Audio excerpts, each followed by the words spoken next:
बच्चों, आज मैं आपको विप्लव गायन कविता समझा रही हूँ। इसके कवि बालकृष्ण शर्मा नवीन जी हैं। कवि कुछ ऐसी तान सुनाओ, तान मैंने धुन, जिससे उथल पुथल मच जाए, उथल पुथल हलचल। एक हिलोर इधर से आए, हिलोर मैंने लहर, एक हिलोर उधर से आए। सावधान मेरी वीणा में चिंगारियां आन बैठी हैं, आन मैंने आकर बैठी हैं। टूट है मिजराबें, टूटी है मिजराबें, अंगुलियां दोनों मेरी ऐंठी हैं। ऐंठी मतलब अकड़ी। मिजराबें वीणा या सितार को बजाने के लिए उंगली पर लगाया जाने वाला तार।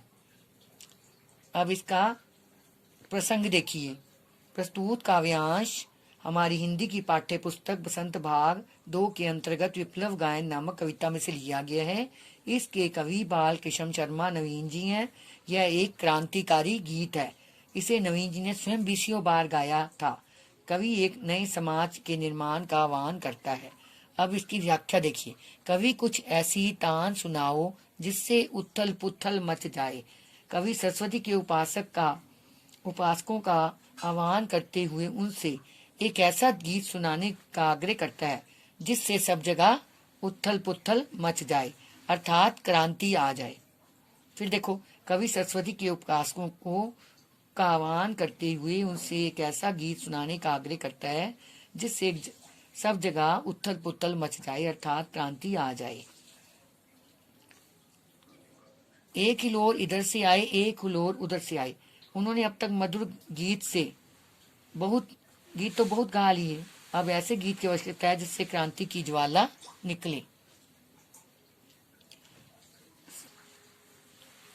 सावधान मेरी वीणा में चिंगारियां आन बैठी। कवि शुष्कों और दमन चक्र चलाने वालों को सावधान करते हुए कहते हैं कि अब मेरी वीणा, कंठ रूपी वीणा में स्वतंत्रता की चिंगारियां आ बैठी हैं, अर्थात क्रांति के स्वर उभर रहे हैं। अब उससे प्रेम और श्रृंगार के मधुर स्वर नहीं निकलेंगे, अब केवल क्रांति के स्वर ही गूंजेंगे। टूटी है मिजराबे, उंगलियां दोनों मेरी ऐंठी हैं।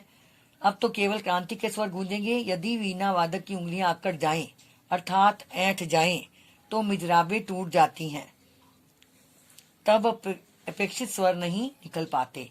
कवि की भी यही स्थिति हो गई है। कवि के मन में भी क्रांति के स्वर उभर रहे हैं। अब इसका विशेष, कवि ने इसमें क्रांति का आह्वान किया है। इसकी भाषा ओजपूर्ण है। कवि कुछ में अनुप्रास अलंकार है। कवि कुछ में क्या अलंकार है? अनुप्रास, क्योंकि इसमें काका की आवृत्ति हुई है। जहाँ एक की वर्ण की आवृत्ति हो वहां अनुप्रास होता है। काका की आवृत्ति हुई है, इसलिए ये अनुप्रास अलंकार है। दूसरा, कंठ रुका है महानाश का, मारक गीत रुद्ध होता है।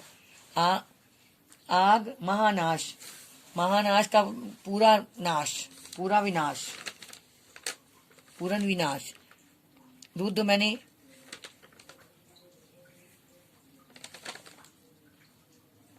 रोना, क्रुद्ध मैंने क्रोध से भरी, शन मैंने पल, शुद्ध मैंने दुखी।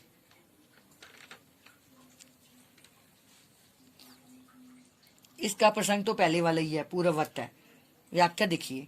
कवि कहता है कि कंठ रुका है महानाश का, कि पहले मेरा कंठ रुका हुआ था।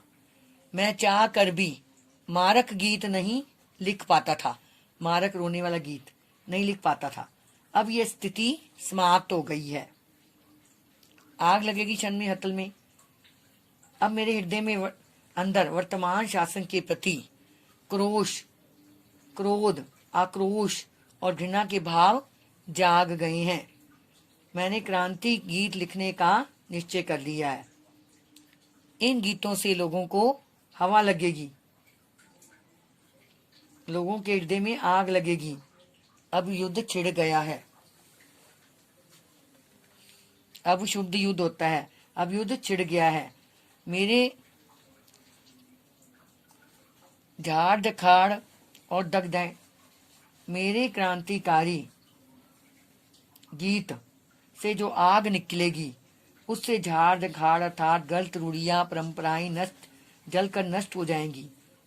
मेरे में इससे ज्वलंत गायन के स्वर से रुद्र गीत की क्रुद्ध तान है। मेरे क्रांति से जो आग निकलेगी उससे झाड़ झखाड़ अर्थात गलत रूढ़ियां परंपराएं जलकर नष्ट हो जाएंगी। मेरे मन में अब तक जो गीत रुका हुआ था अब उसकी शुद्ध दुखी तान विद्रोह की ज्वाला भड़काएगी। अब उसकी शुदा दुखी तान विद्रोह की ज्वाला भड़काएगी। यह तान मेरे हृदय की गहराई से निकली है। मेरे यह गीत मधुर एवं कोमल न होकर विद्रोह की ज्वाला भड़काने वाले होंगे।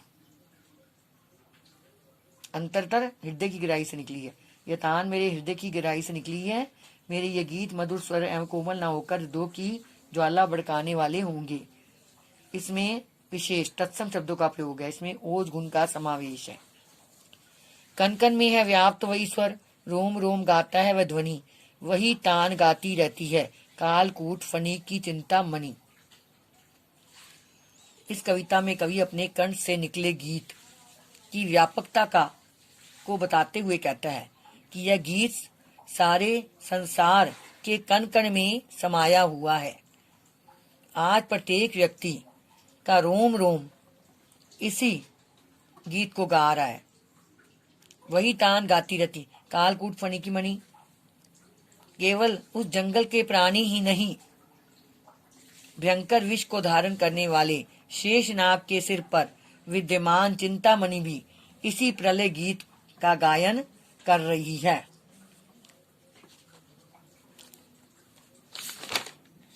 आज देख आया हूँ जीवन के सब राज समझ आया हूँ, वह भी क्रांति का आह्वान कर रहा है।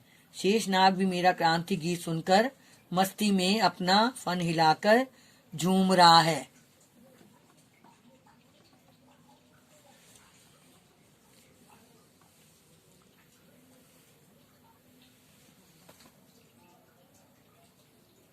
बच्चों ये आपने याद करने और लिखने हैं।